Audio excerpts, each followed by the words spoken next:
بسم الله الرحمن الرحيم. يا أيها الناس اتقوا ربكم الذي خلقكم من نفس واحدة وخلق منها زوجها وبث منهما رجالا كثيرا ونساء، واتقوا الله الذي تساءلون به والأرحام، إن الله كان عليكم رقيبا. وآتوا اليتامى أموالهم ولا تتبدلوا الخبيث بالطيب ولا تأكلوا أموالهم إلى أموالكم، إنه كان حوبا كبيرا. وإن خفتم ألا تقسطوا في اليتامى فانكحوا ما طاب لكم من النساء مثنى وثلاث ورباع، فإن خفتم ألا تعدلوا فواحدة أو ما ملكت أيمانكم، ذلك أدنى ألا تعولوا. وآتوا النساء صدقاتهن نحلة، فإن طبن لكم عن شيء منه نفسا فكلوه هنيئا مريئا. ولا تؤتوا السفهاء أموالكم التي جعل الله لكم قياما وارزقوهم فيها واكسوهم وقولوا لهم قولا معروفا. وابتلوا اليتامى حتى إذا بلغوا النكاح فإن آنستم منهم رشدا فادفعوا إليهم أموالهم ولا تأكلوها إسرافا وبدارا أن يكبروا. ومن كان غنيا فليستعفف ومن كان فقيرا فليأكل بالمعروف. فإذا دفعتم إليهم أموالهم فأشهدوا عليهم وكفى بالله حسيبا. للرجال نصيب مما ترك الوالدان والأقربون، وللنساء نصيب مما ترك الوالدان والأقربون مما قل منه أو كثر نصيبا مفروضا. وإذا حضر القسمة أولو القربى واليتامى والمساكين فارزقوهم منه وقولوا لهم قولا معروفا. وليخشى الذين لو تركوا من خلفهم ذرية ضعافا خافوا عليهم فليتقوا الله وليقولوا قولا سديدا. إن الذين يأكلون أموال اليتامى ظلما إنما يأكلون في بطونهم نارا وسيصلون سعيرا. يوصيكم الله في أولادكم للذكر مثل حظ الأنثيين، فإن كن نساء فوق اثنتين فلهن ثلثا ما ترك، وإن كانت واحدة فلها النصف، ولأبويه لكل واحد منهما السدس مما ترك إن كان له ولد، فإن لم يكن له ولد وورثه أبواه فلأمه الثلث، فإن كان له إخوة فلأمه السدس من بعد وصية يوصي بها أو دين. آباؤكم وأبناؤكم لا تدرون أيهم أقرب لكم نفعا، فريضة من الله، إن الله كان عليما حكيما. ولكم نصف ما ترك أزواجكم إن لم يكن لهن ولد، فإن كان لهن ولد فلكم الربع مما تركن من بعد وصية يوصين بها أو دين، ولهن الربع مما تركتم إن لم يكن لكم ولد، فإن كان لكم ولد فلهن الثمن مما تركتم من بعد وصية توصون بها أو دين. وإن كان رجل يورث كلالة أو امرأة وله أخ أو أخت فلكل واحد منهما السدس، فإن كانوا أكثر من ذلك فهم شركاء في الثلث من بعد وصية يوصى بها أو دين، غير مضار، وصية من الله، والله عليم حليم. تلك حدود الله، ومن يطع الله ورسوله يدخله جنات تجري من تحتها الأنهار خالدين فيها، وذلك الفوز العظيم. ومن يعص الله ورسوله ويتعد حدوده يدخله نارا خالدا فيها وله عذاب مهين. واللاتي يأتين الفاحشة من نسائكم فاستشهدوا عليهن 4 منكم، فإن شهدوا فأمسكوهن في البيوت حتى يتوفاهن الموت أو يجعل الله لهن سبيلا. واللذان يأتيانها منكم فآذوهما، فإن تابا وأصلحا فأعرضوا عنهما، إن الله كان توابا رحيما. إنما التوبة على الله للذين يعملون السوء بجهالة ثم يتوبون من قريب فأولئك يتوب الله عليهم،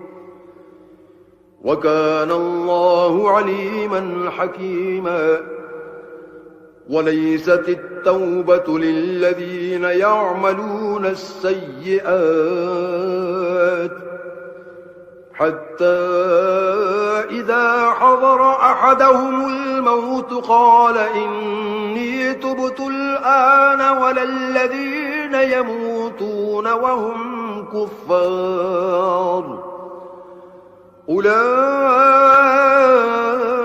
أعتدنا لهم عذابا أليما. يا أيها الذين آمنوا لا يحل لكم أن ترثوا النساء كرها ولا تعضلوهن لتذهبوا ببعض ما آتيتموهن إلا أن يأتين بفاحشة مبينة وعاشروهن بالمعروف، فإن كرهتموهن فعسى أن تكرهوا شيئا ويجعل الله فيه خيرا كثيرا. وإن أردتم استبدال زوج مكان زوج وآتيتم إحداهن قنطارا فلا تأخذوا منه شيئا أتأخذونه بهتانا وإثما مبينا. وكيف تأخذونه وقد أفضى بعضكم إلى بعض وأخذن منكم ميثاقا غليظا. ولا تنكحوا ما نكح آباؤكم من النساء إلا ما قد سلف إنه كان فاحشة ومقتا وساء سبيلا. حرمت عليكم أمهاتكم وبناتكم وأخواتكم وعماتكم وخالاتكم وبنات الأخ وبنات الأخت وأمهاتكم اللاتي أرضعنكم وأخواتكم من الرضاعة وأمهات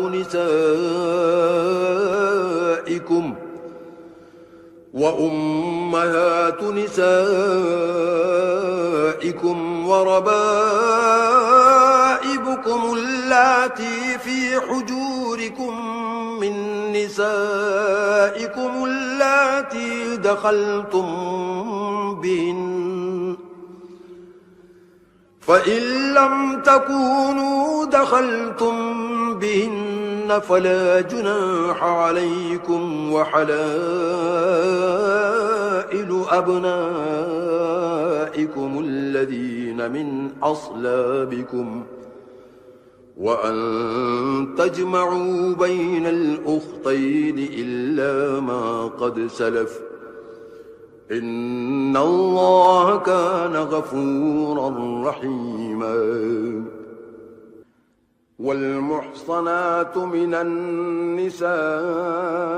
إلا ما ملكت أيمانكم كتاب الله عليكم، وأحل لكم ما وراء ذلكم أن تبتغوا بأموالكم محصنين غير مسافحين، فما استمتعتم به منهن فآتوهن أجورهن فريضة، ولا جناح عليكم فيما تراضيتم به من بعد الفريضة إن الله كان عليما حكيما. ومن لم يستطع منكم طولا أن ينكح المحصنات المؤمنات فمما ملكت أيمانكم من فتياتكم المؤمنات والله أعلم بإيمانكم بعضكم من بعض فانكحوهن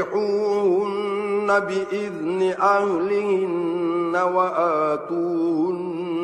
أجورهن بالمعروف محصنات غير مسافحات ولا متخذات أخدان فإذا أحصن فإن أتين بفاحشة فعليهن نصف ما على المحصنات من العذاب ذلك لمن خشي العنة منكم وأن تصبروا خير لكم والله غفور رحيم يريد الله ليبين لكم ويهديكم سنن الذين من قبلكم ويتوب عليكم والله عليم حكيم والله يريد أن يتوب عليكم ويريد الذين يتبعون الشهوات أن تميلوا ميلا عظيما يريد الله أن يخفف عنكم وخلق الإنسان ضعيفا يا أيها الذين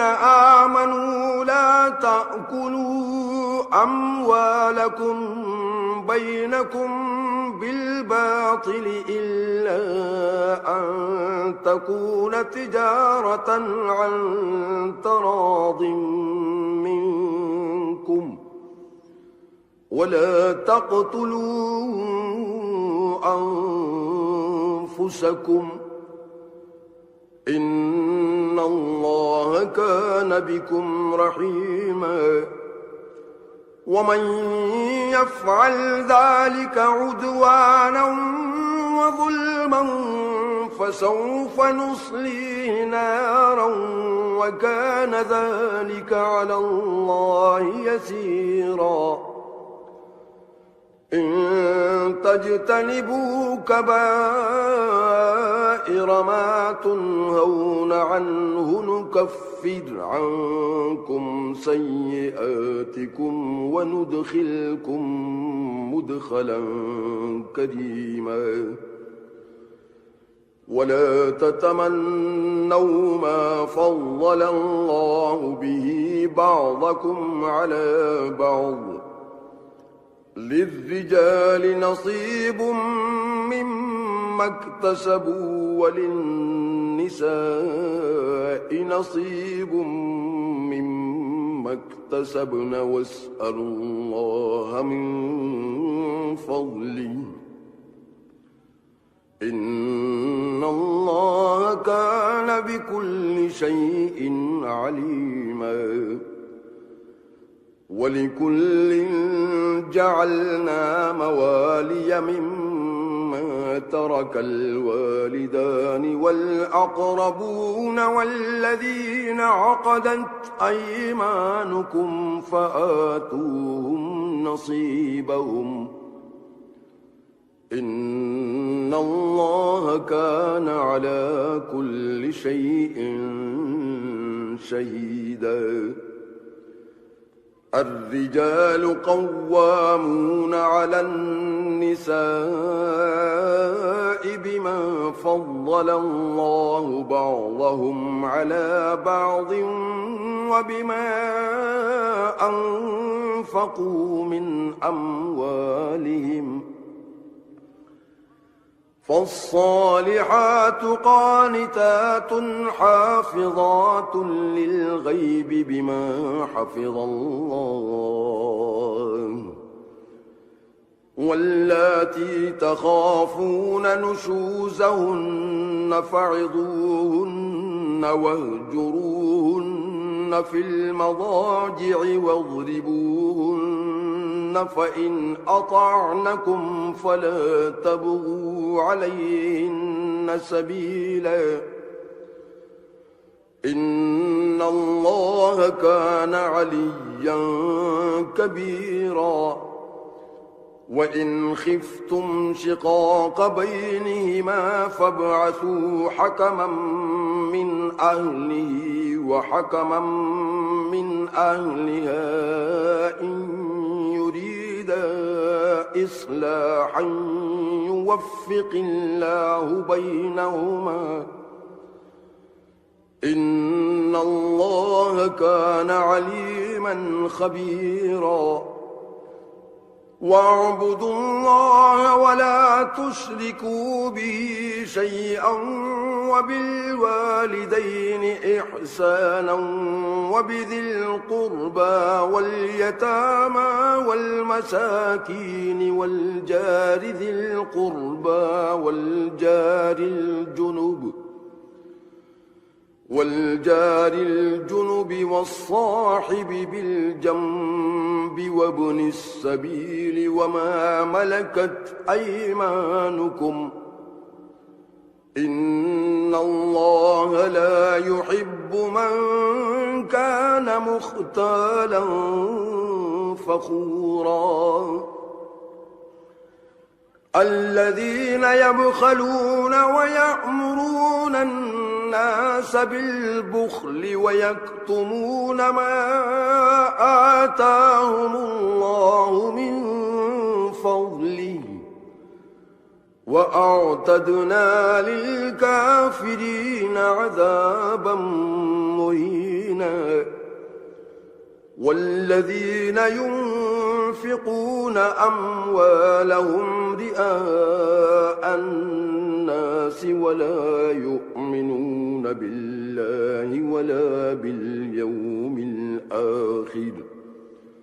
ومن يكن الشيطان له قرينا فساء قرينا وماذا عليهم لو آمنوا بالله واليوم الآخر وأنفقوا مما رزقهم الله وكان الله بهم عليما إن الله لا يظلم مثقال ذرة وإن تك حسنة يضاعفها ويؤت من لدنه أجرا عظيما فكيف إذا جئنا من كل أمة بشهيد وجئنا بك على هؤلاء شهيدا يومئذ يود الذين كفروا وعصوا الرسول لو تسوى بهم الأرض ولا يكتمون الله حديثا يا أيها الذين آمنوا لا تقربوا الصلاة وأنتم سكارى حتى تعلموا ما تقولون ولا جنبا إلا عابري سبيل حتى تغتسلوا وإن كنتم مرضى أو على سفر أو جاء أحد منكم من الغائط أو لامستم النساء أفلم تجدوا ماء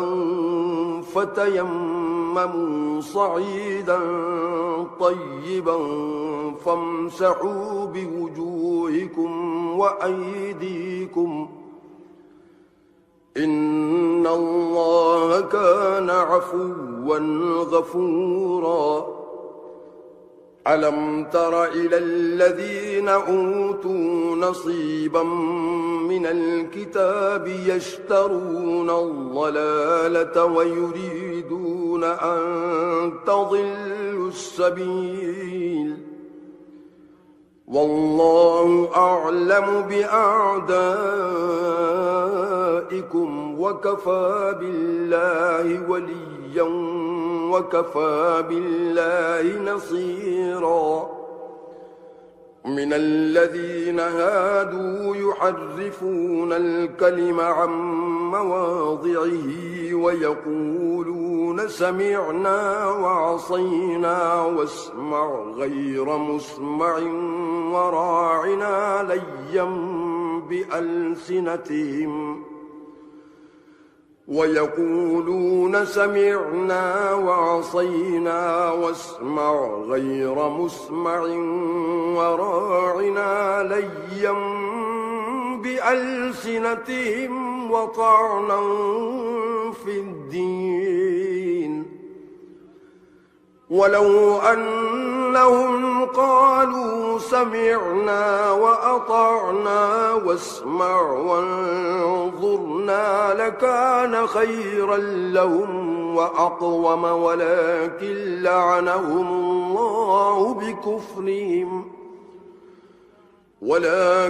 لعنهم الله بكفرهم فلا يؤمنون إلا قليلا يا أيها الذين أوتوا الكتاب آمنوا بما نزلنا مصدقا لما معكم من قبل أن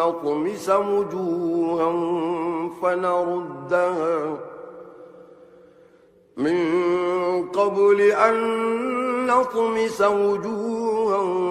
فنردها على أدبارها أو نلعنهم كما لعنا أصحاب السبت وكان أمر الله مفعولا إن الله لا يغفر أن يشرك به ويغفر ما دون ذلك لمن يشاء ومن يشرك بالله فقد افترى إثما عظيما ألم تر إلى الذين يزكون أنفسهم بل الله يزكي من يشاء ولا يظلمون فتيلا انظر كيف يفترون على الله الكذب وكفى به إثما مبينا ألم تر إلى الذين أوتوا نصيبا من الكتاب يؤمنون بالجبت والطاغوت ويقولون للذين كفروا هؤلاء أهدى من الذين آمنوا سبيلا أولئك الذين لعنهم الله ومن يلعن الله فلن تجد له نصيرا أم لهم نصيب من الملك فإذا لا يؤتون الناس نقيرا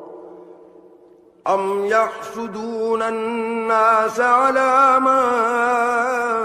آتاهم الله من فضله فقد آتينا آل إبراهيم الكتاب والحكمة وآتيناهم ملكا عظيما فمنهم من آمن به ومنهم من صد عنه وكفى بجهنم سعيرا إن الذين كفروا بآياتنا سوف نصليهم نارا كلما نضجت جلودهم بدلناهم جلودا غيرها ليذوقوا العذاب إن الله كان عزيزا حكيما والذين آمنوا وعملوا الصالحات سندخلهم جنات تجري من تحتها الأنهار خالدين فيها أبدا لهم فيها أزواج مطهرة وندخلهم ظلا ظليلا إن الله يأمركم أن تؤدوا الأمانات إلى أهلها وإذا حكمتم بين الناس أن تحكموا بالعدل إن الله نعما يعظكم به إن الله كان سميعا بصيرا يا أيها الذين آمنوا أطيعوا الله وأطيعوا الرسول وأولي الأمر منكم فإن تنازعتم في شيء فردوه إلى الله والرسول إن كنتم تؤمنون بالله واليوم الآخر ذلك خير وأحسن تأويلا ألم تر إلى الذين يزعمون أنهم آمنوا بما أنزل إليك وما أنزل من قبلك يريدون أن يتحاكموا وما أنزل من قبلك يريدون أن يتحاكموا إلى الطاغوت وقد أمروا أن يكفروا به ويريد الشيطان أن يضلهم ضلالا بعيدا وإذا قيل لهم تعالوا إلى ما أنزل الله وإلى الرسول رأيت المنافقين يصدون عنك صدودا فكيف إذا أصابتهم مصيبة بما قدمت أيديهم ثم جاءوك يحلفون بالله إن أردنا إلا إحسانا وتوفيقا أولئك الذين يعلم الله ما في قلوبهم فأعرض عنهم وعظهم وقل لهم في أنفسهم قولا بليغا وما أرسلنا من رسول إلا ليطاع بإذن الله ولو أنهم إذ ظلموا أنفسهم جاءوك فاستغفروا الله واستغفر لهم الرسول لوجدوا الله توابا رحيما فلا وربك لا يؤمنون حتى يحكموك فيما شجر بينهم ثم لا يجدوا في أنفسهم حرجا مما قضيت ويسلموا تسليما. ولو أنا كتبنا عليهم أن اقتلوا أنفسكم أو اخرجوا من دياركم ما فعلوه إلا قليل منهم، ولو أنهم فعلوا ما يوعظون به لكان خيرا لهم وأشد تثبيتا وإذا لآتيناهم من لدنا أجرا عظيما ولهديناهم صراطا مستقيما. ومن يطع الله والرسول فأولئك مع الذين أنعم الله عليهم من النبيين والصديقين والشهداء والصالحين وحسن أولئك رفيقا. ذلك الفضل من الله وكفى بالله عليما. يا أيها الذين آمنوا خذوا حذركم فانفروا ثبات أو انفروا جميعا. وإن منكم لمن ليبطئن فإن أصابتكم مصيبة قال قد أنعم الله علي إذ لم أكن معهم شهيدا. ولئن أصابكم فضل من الله ليقولن كأن لم تكن بينكم وبينه مودة يا ليتني كنت معهم فأفوز فوزا عظيما. فليقاتل في سبيل الله الذين يشرون الحياة الدنيا بالآخرة ومن يقاتل في سبيل الله فيقتل أو يغلب فسوف نؤتيه أجرا عظيما. وما لكم لا تقاتلون في سبيل الله والمستضعفين من الرجال والنساء والولدان الذين يقولون ربنا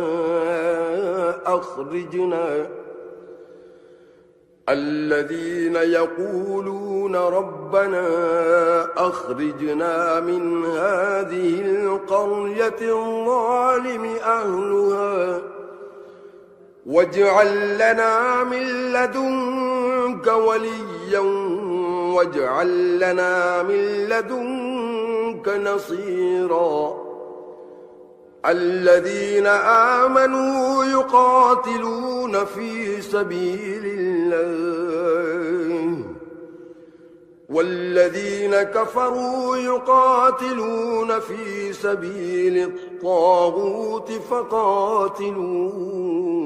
أولياء الشيطان إن كيد الشيطان كان ضعيفا. ألم تر إلى الذين قيل لهم كفوا أيديكم وأقيموا الصلاة وآتوا الزكاة فلما كتب عليهم القتال إذا فريق منهم يخشون الناس كخشية الله أو أشد خشية وقالوا ربنا لم كتبت علينا القتال لولا أخرتنا إلى أجل قريب قل متاع الدنيا قليل والآخرة خير لمن اتقى ولا تظلمون فتيلا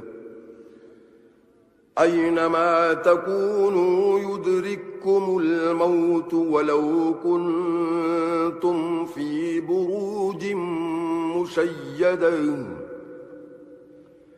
وإن تصبهم حسنة يقولوا هذه من عند الله وإن تصبهم سيئة يقولوا هذه من عندك قل كل من عند الله فما لهؤلاء القوم لا يكادون يفقهون حديثا ما أصابك من حسنة فمن الله وما أصابك من سيئة فمن نفسك وأرسلناك للناس رسولا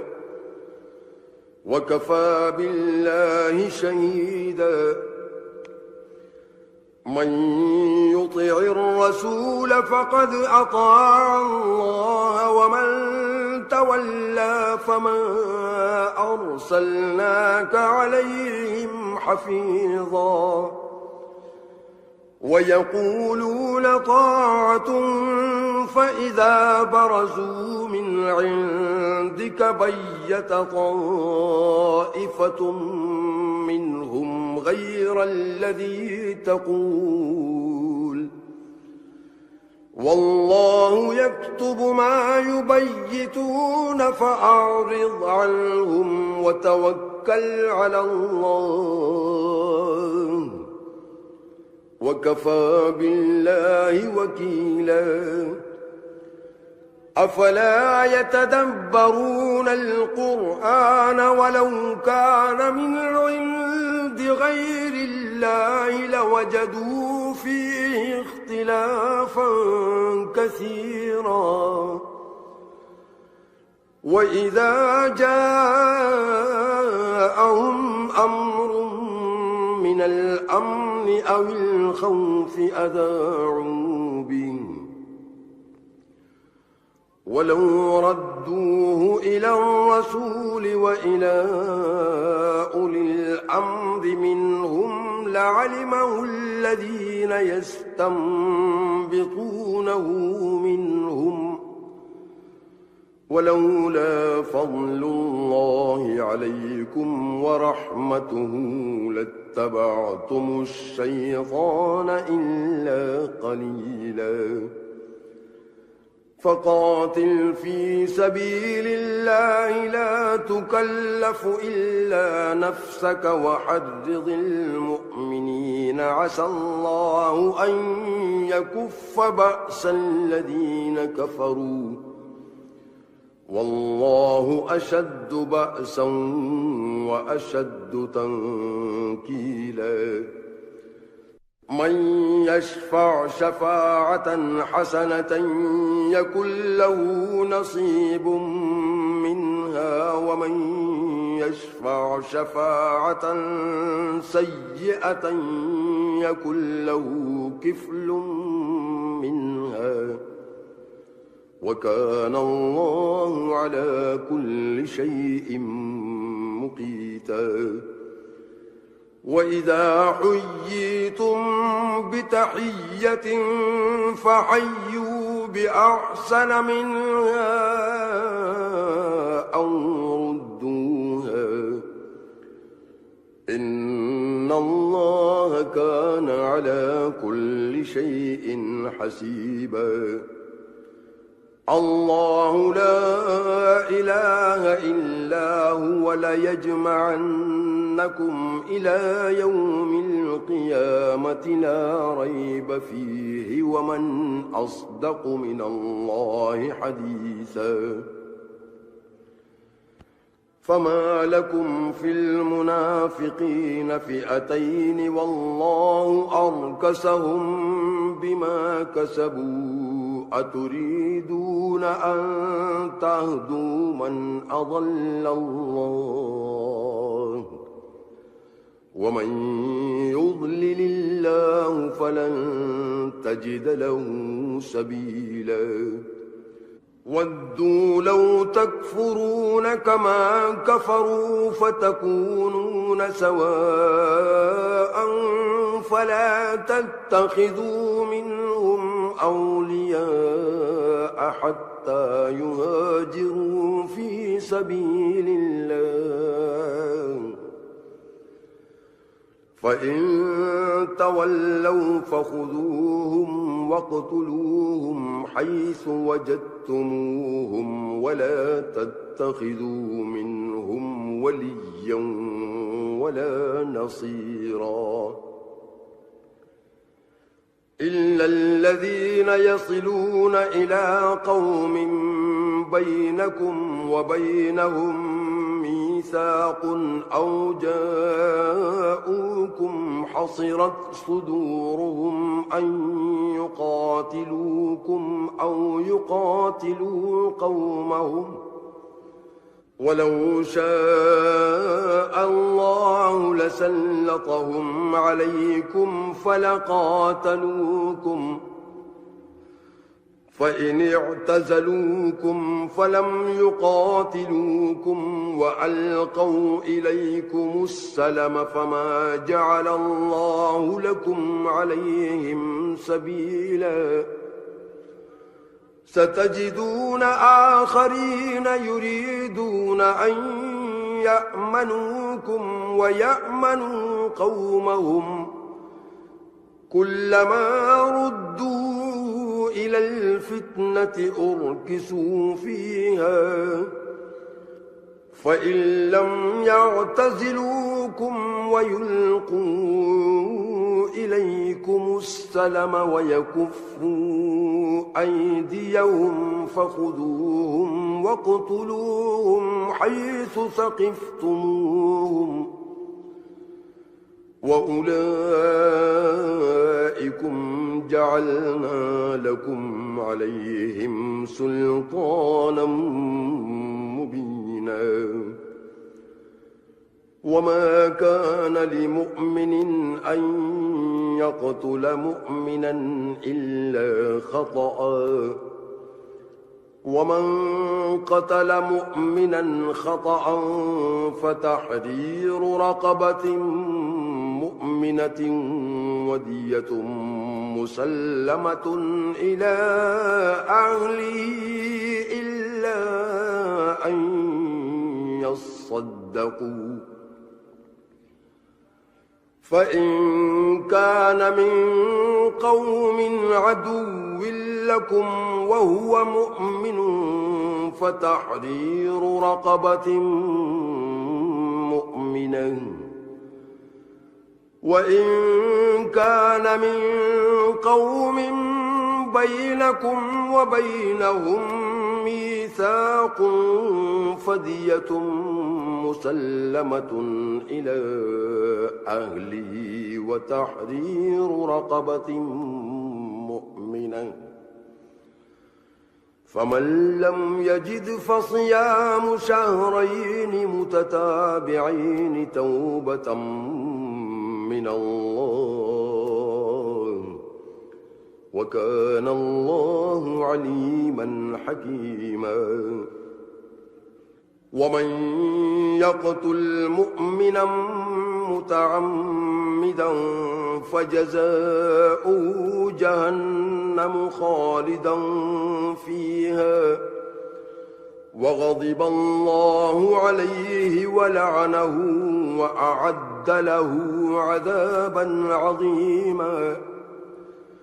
يا أيها الذين آمنوا إذا ضربتم في سبيل الله فتبينوا ولا تقولوا لمن ألقى إليكم السلام لست مؤمنا تبتغون عرض الحياة الدنيا فعند الله مغانم كثيرة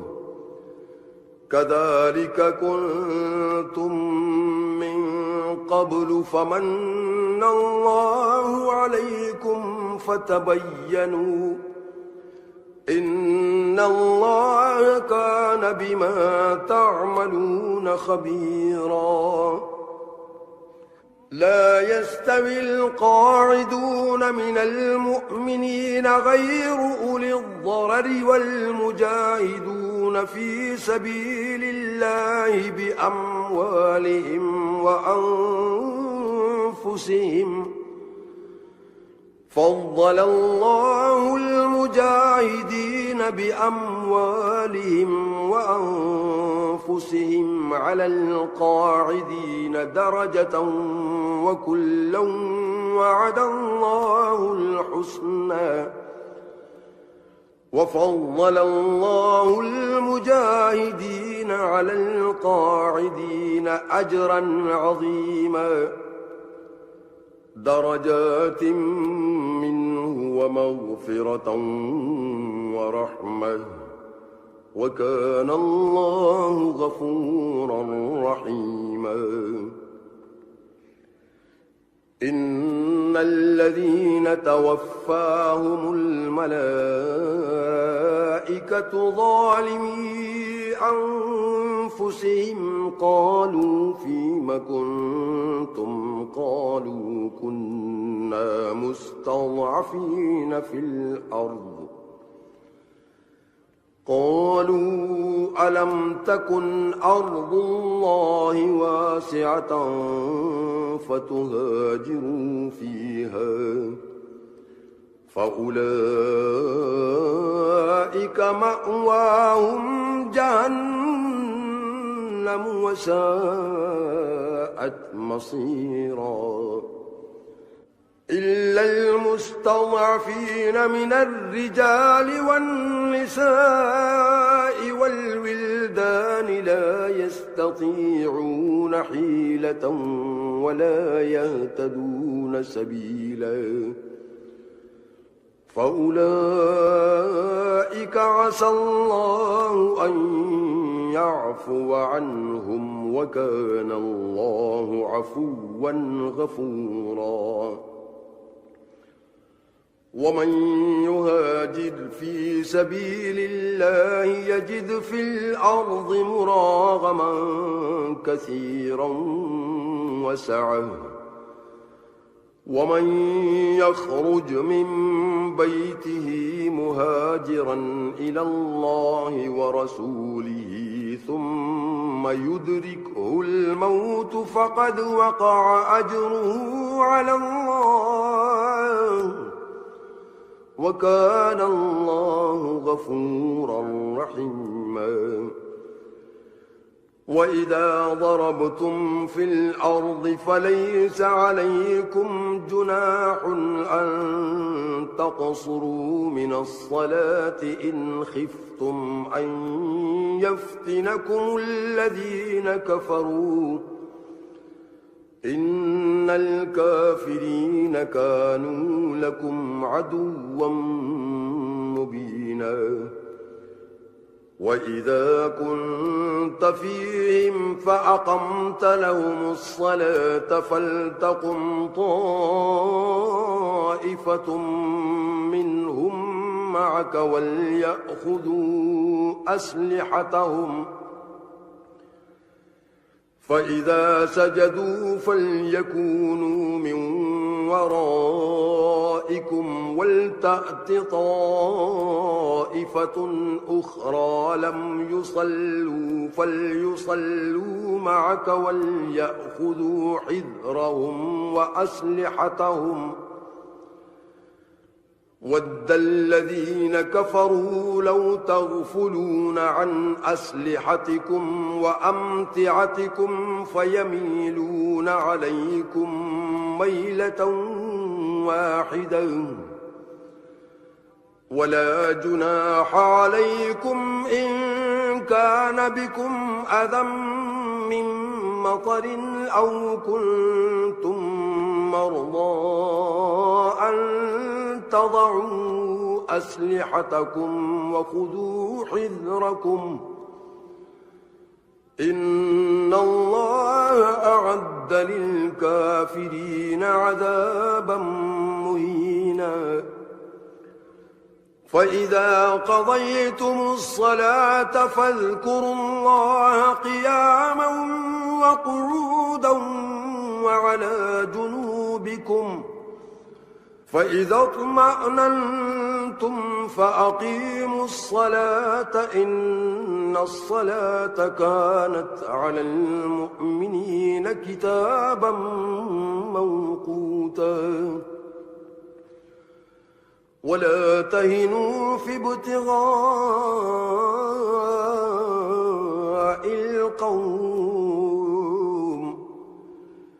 إن تكونوا تعلمون فإنهم يعلمون كما تعلمون وترجون من الله ما لا يرجون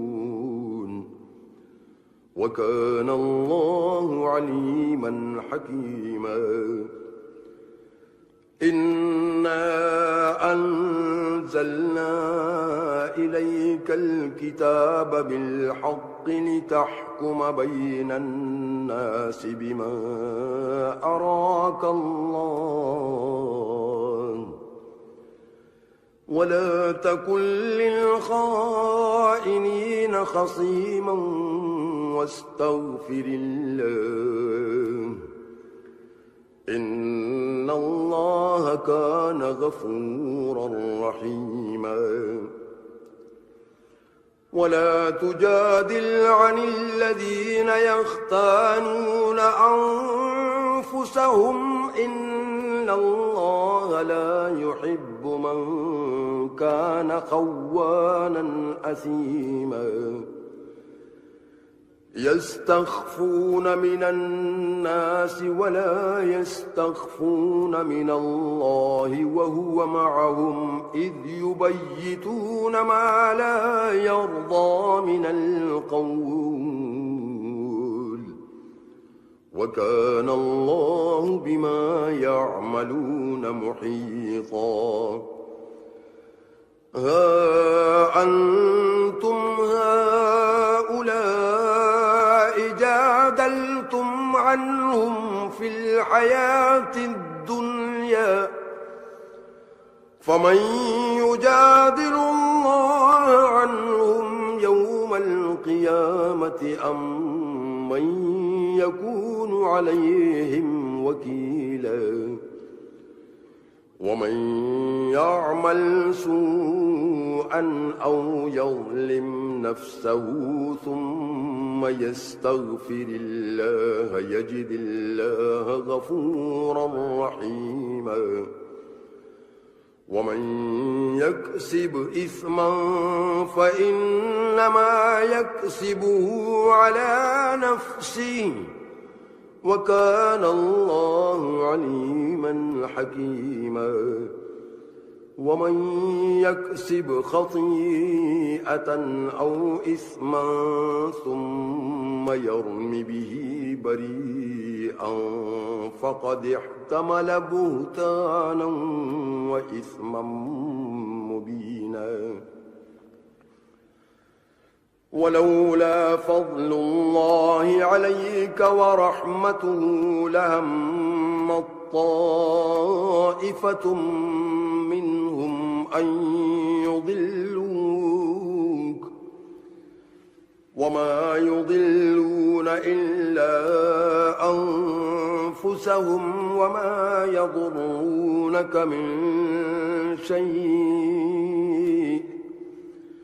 وأنزل الله عليك الكتاب والحكمة وعلمك ما لم تكن تعلم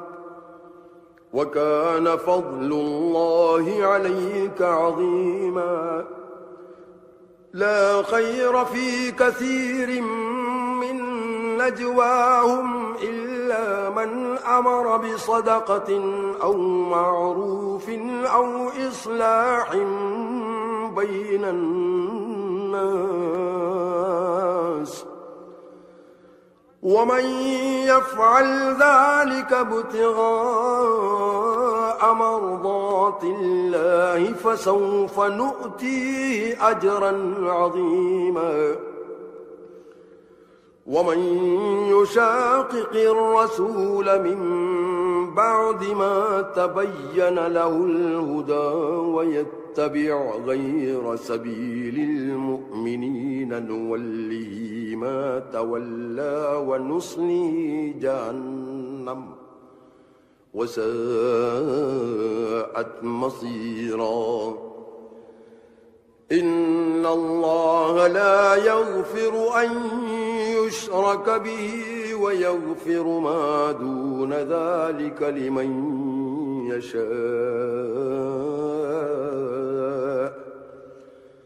ومن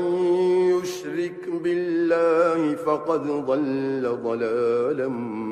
بعيدا إن يدعون من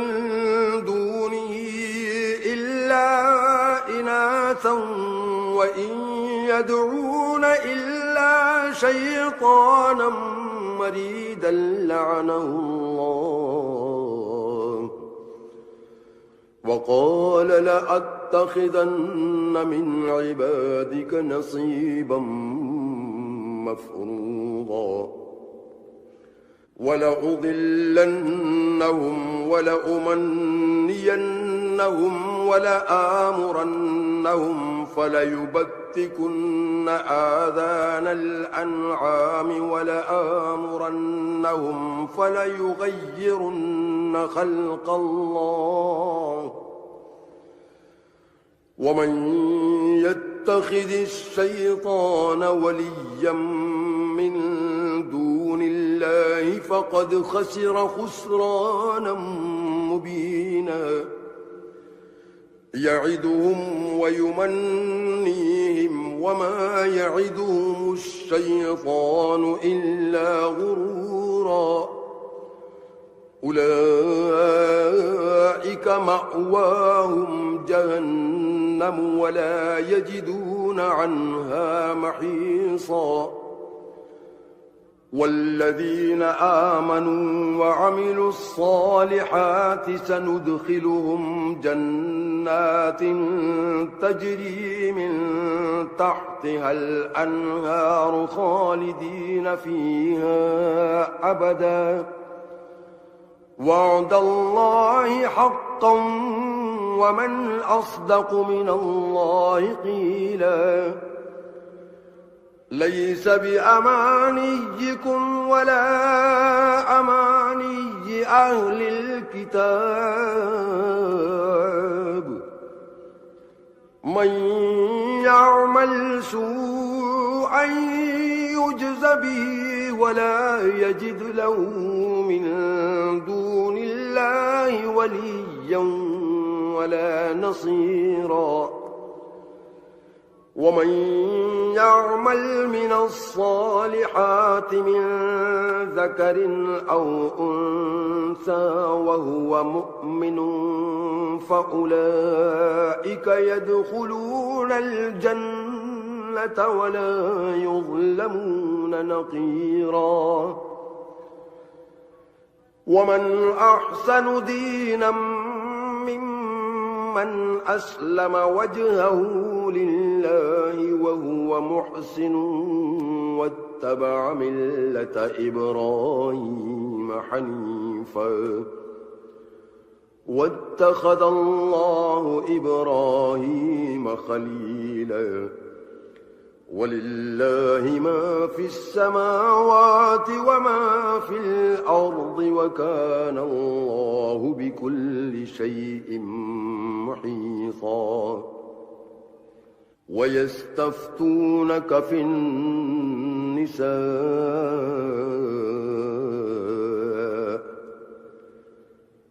قل الله يفتيكم فيهن وما يتلى عليكم في الكتاب في يتامى النساء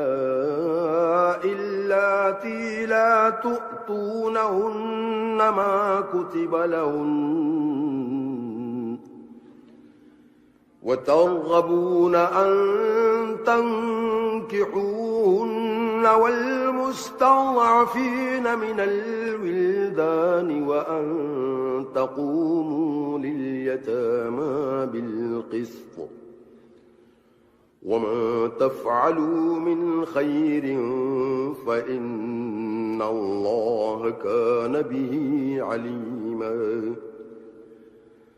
وإن امرأة خافت من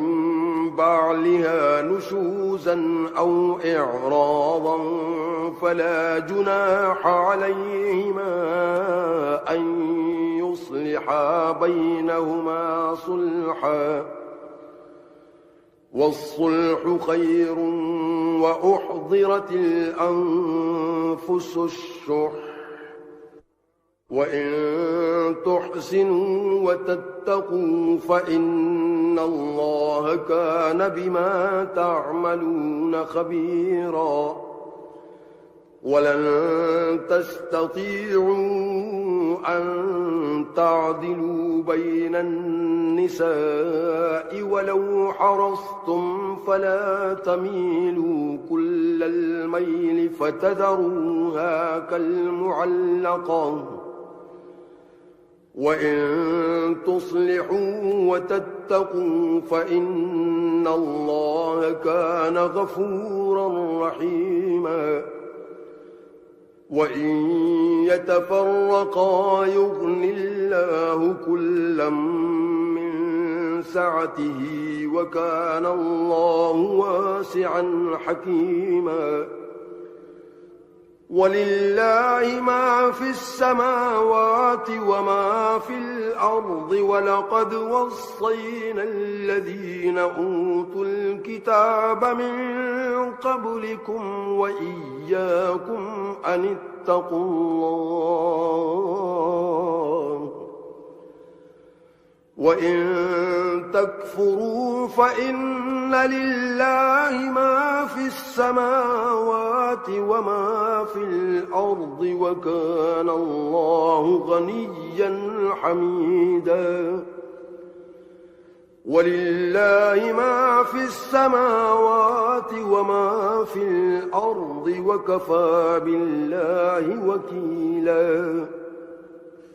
إن يشأ يذهبكم أيها الناس ويأت بآخرين وكان الله على ذلك قديرا من كان يريد ثواب الدنيا فعند الله ثواب الدنيا والآخرة وكان الله سميعا بصيرا يا أيها الذين آمنوا كونوا قوامين بالقسط شهداء لله ولو على أنفسكم أو الوالدين والأقربين إن يكن غنيا أو فقيرا فالله أولى بهما فلا تتبعوا الهوى أن تعدلوا وإن تلووا أو تعرضوا فإن الله كان بما تعملون خبيرا يا أيها الذين آمنوا بالله ورسوله والكتاب الذي نزل على رسوله والكتاب الذي أنزل من قبل ومن يكفر بالله وملائكته وكتبه ورسله واليوم الآخر فقد ضل ضلالا بعيدا إن الذين آمنوا ثم كفروا ثم آمنوا ثم كفروا ثم ازدادوا كفرا لم يكن الله ليغفر لهم ولا ليهديهم سبيلا بشر المنافقين بأن لهم عذابا أليما الذين يتخذون الكافرين أولياء من دون المؤمنين أيبتغون عندهم العزة فإن العزة لله جميعا وقد نزل عليكم في الكتاب أن إذا سمعتم آيات الله يكفر بها ويستهزأ بها فلا تقعدوا معهم حتى يخوضوا في حديث غيره إنكم إذا مثلهم إن الله جامع المنافقين والكافرين في جهنم جميعا الذين يتربصون بكم فإن كان لكم فتح من الله قالوا ألم نكن معكم وإن كان للكافرين نصيب قالوا ألم نستحوذ عليكم ونمنعكم من المؤمنين فالله يحكم بينكم يوم القيامة ولن يجعل الله للكافرين على المؤمنين سبيلا إن المنافقين يخادعون الله وهو خادعهم وإذا قاموا إلى الصلاة قاموا كسالى يراءون الناس ولا يذكرون الله إلا قليلا مذبذبين بين ذلك لا إله هؤلاء ولا إله هؤلاء ومن يضلل الله فلن تجد له سبيلا يا أيها الذين آمنوا لا تتخذوا الكافرين أولياء من دون المؤمنين أتريدون أن تجعلوا لله عليكم سلطانا مبينا إن المنافقين في الدرك الأسفل من النار ولن تجد لهم نصيرا إلا الذين تابوا وأصلحوا واعتصموا بالله وأخلصوا دينهم لله فأولئك مع المؤمنين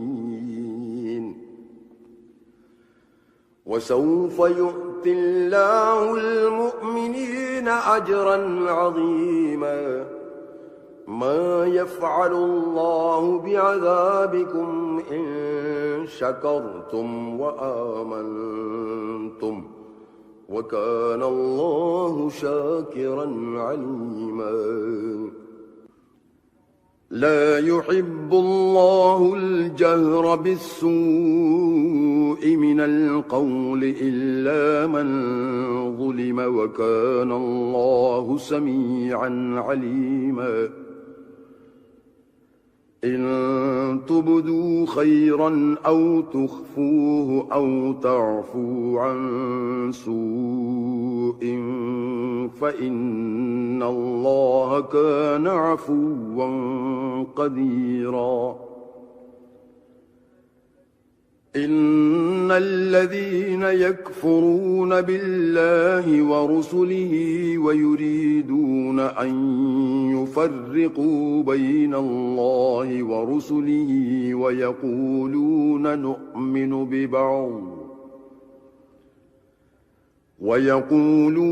نؤمن ببعض ونكفر ببعض ويريدون أن يتخذوا بين ذلك سبيلا أولئك هم الكافرون حقا وأعتدنا للكافرين عذابا مهينا والذين آمنوا بالله ورسله ولم يفرقوا بين أحد منهم أولئك سوف يؤتيهم أجورهم وكان الله غفورا رحيما يسألك أهل الكتاب أن تنزل عليهم كتابا من السماء فقد سألوا موسى أكبر من ذلك فقالوا أرنا الله جهرة فأخذتهم الصاعقة بظلمهم ثم اتخذوا العجل من بعد ما جاءتهم البينات فعفونا عن ذلك وآتينا موسى سلطانا مبينا ورفعنا فوقهم الطور بميثاقهم وقلنا لهم ادخلوا الباب سجدا وقلنا لهم لا تعدوا في السبت وأخذنا منهم ميثاقا غليظا فبما نقضهم ميثاقهم وكفرهم بآيات الله وقتلهم الأنبياء بغير حق وقولهم قلوبنا غلف بل طبع الله عليها بكفرهم فلا يؤمنون إلا قليلا وبكفرهم وقولهم على مريم بهتانا عظيما وقولهم إنا قتلنا المسيح عيسى ابن مريم رسول الله وما قتلوه وما صلبوه ولكن شبه لهم وإن الذين اختلفوا فيه لفي شك منه ما لهم به من علم إلا اتباع الظن وما قتلوه يقينا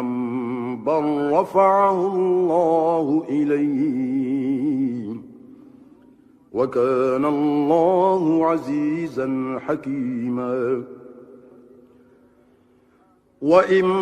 من أهل الكتاب إلا ليؤمنن به قبل موته ويوم القيامة يكون عليهم شهيدا فبظلم من الذين هادوا حرمنا عليهم طيبات أحلت لهم وبصدهم عن سبيل الله كثيرا وأخذهم الربا وقد نهوا عنه وأكلهم أموال الناس بالباطل وأعتدنا للكافرين منهم عذابا أليما لكن الراسخون في العلم منهم والمؤمنون يؤمنون بما أنزل إليك وما أنزل من قبلك والمقيمين الصلاة والمؤتون الزكاة والمؤمنون بالله واليوم الآخر أولئك سنؤتيهم أجرا عظيما إنا أوحينا إليك كما أوحينا إلى نوح والنبيين من بعده وأوحينا إلى إبراهيم وإسماعيل وإسحاق ويعقوب والأسباط وعيسى وأيوب ويونس وهارون وسليمان وآتينا داود زبورا ورسلا قد قصصناهم عليك من قبل ورسلا لم نقصصهم عليك وكلم الله موسى تكليما رسلا مبشرين ومنذرين لئلا يكون للناس على الله حجة بعد الرسل وكان الله عزيزا حكيما لكن الله يشهد بما أنزل إليك أنزله بعلمه والملائكة يشهدون وكفى بالله شهيدا إن الذين كفروا وصدوا عن سبيل الله قد ضلوا ضلالا بعيدا إن الذين كفروا وظلموا لم يكن الله ليغفر لهم ولا ليهديهم طريقا إلا طريق جهنم خالدين فيها أبدا وكان ذلك على الله يسيرا يا أيها الناس قد جاءكم الرسول بالحق من ربكم فآمنوا خيرا لكم وإن تكفروا فإن لله ما في السماوات والأرض وكان الله عليما حكيما يا أهل الكتاب لا تغلوا في دينكم ولا تقولوا على الله إلا الحق إنما المسيح عيسى ابن مريم رسول الله وكلمته ألقاها إلى مريم وروح منه فآمنوا بالله ورسله ولا تقولوا ثلاثة انتهوا خيرا لكم إنما الله إله واحد سبحانه أن يكون له ولد له ما في السماوات وما في الأرض وكفى بالله وكيلا لن يستنكف المسيح أن يكون عبدا لله ولا الملائكة المقربون ومن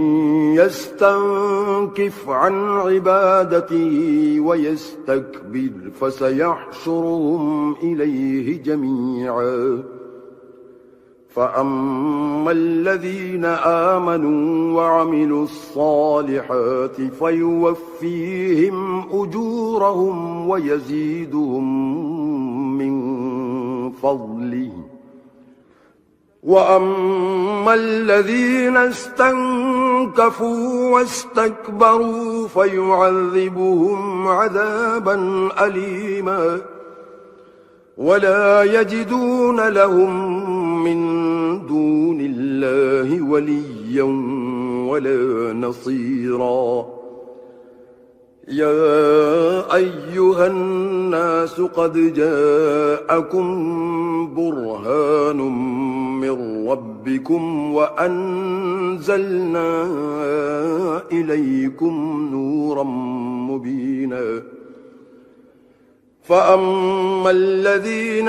آمنوا بالله واعتصموا به فسيدخلهم في رحمة